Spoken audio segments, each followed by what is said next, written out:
নমস্কাৰ বন্ধুসকল, আপোনালোকৰ ওচৰলৈ মই আকৌ এটি নতুন ভিডিঅ'ৰ সৈতে আহিছোঁ। আচলতে আমি ৰঙালাওৰ খেতি কৰিছিলোঁ। ৰঙালাওৰ খেতি কিমান ৰঙালাও পালোঁ তাকে দেখুৱাবলৈ ভিডিঅ' নবনোৱাকৈ থাকিব নোৱাৰিলোঁ, কিয়নো আমি ৰঙালাও খেতি কৰি ঘৰতেই খালোঁ আৰু মন্থলিৰ কাৰণে অলপ ভালো লাগি আছে দিয়কচোন। এতিয়া চাওক, আমি ৰঙালাও যিটো মই এফালৰ পৰা হিচাপ কৰিছোঁ, প্ৰায় আমাৰ বৰ্তমান হাতত কেইটামান ৰঙালাও পাইছোঁ আৰু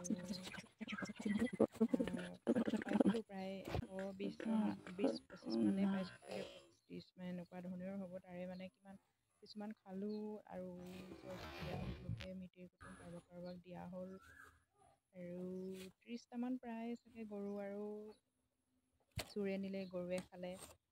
যিহেতু আমাৰ বাৰীখন মানে ঘৰৰ পৰা বহুত আঁতৰত হয়, সেইকাৰণে চোৰেও নিব পাৰে, গৰুও খাব পাৰে। আমি ঘৰত দেখা নাপাওঁ যে, এইকাৰণে এদিনটো চোৰে মানে জপনাখন এনেকৈ খুলি থৈ গ'ল আৰু গৰু 20-25জনীমান গৰু মই উলিয়াইছোঁ আৰু গৰুৱে খাই বৈ মানে গোবৰ সাৰ তাত এৰি গৈছে আৰু হ'ব আৰু সকলোৱে খাব লাগে নহয় জানো।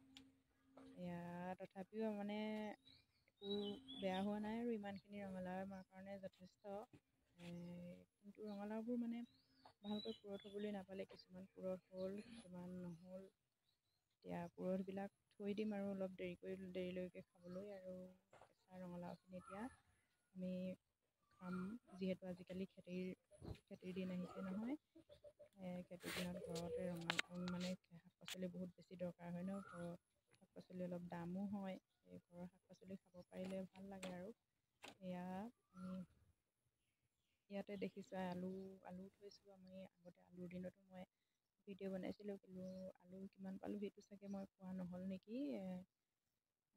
আলু পাইছিলোঁ আমি প্ৰায় 2.5 কুইণ্টেল মানেই আলু পাইছিলোঁ। তেতিয়াৰ পৰা খাই আছোঁ আৰু খাই বৈ সকলোকে বিলাই মেলি আৰু মিতিৰ কুটুম দি মেলি এতিয়া ইমানখিনি আছেগৈ। ইয়াৰে অলপ পাছলৈ থ'ম আৰু এনেকৈ আপোনালোকে বাৰু কেতিয়াবা খেতি কৰেনে? আজৰি সময়ত মোৰ মানুহজনে কিন্তু কৰে দেই, মানে স্কুললৈ ওলাই যায় যদিও মানে পাৰ্ট টাইম আৰু আহি এঘণ্টা-2ঘণ্টা এনেকৈ পথাৰত লাগে। ময়ো লগতে সহায় সহযোগ কৰি দিওঁ, আৰু কাম বন কৰি থাকিলে মানুহৰ স্বাস্থ্যও ভালে হৈ থাকে বুলি কয়, সেইকাৰণে আৰু অলপ কৰি থাকিবলগীয়া হয়। আপোনালোকেও কৰিবচোন।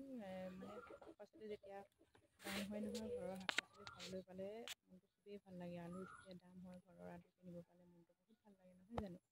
আপোনালোকে যদি আমাৰ চেনেলটো চাই আছে, লাইক আৰু ছাবস্ক্ৰাইব কৰিবলৈ নাপাহৰিব প্লিজ।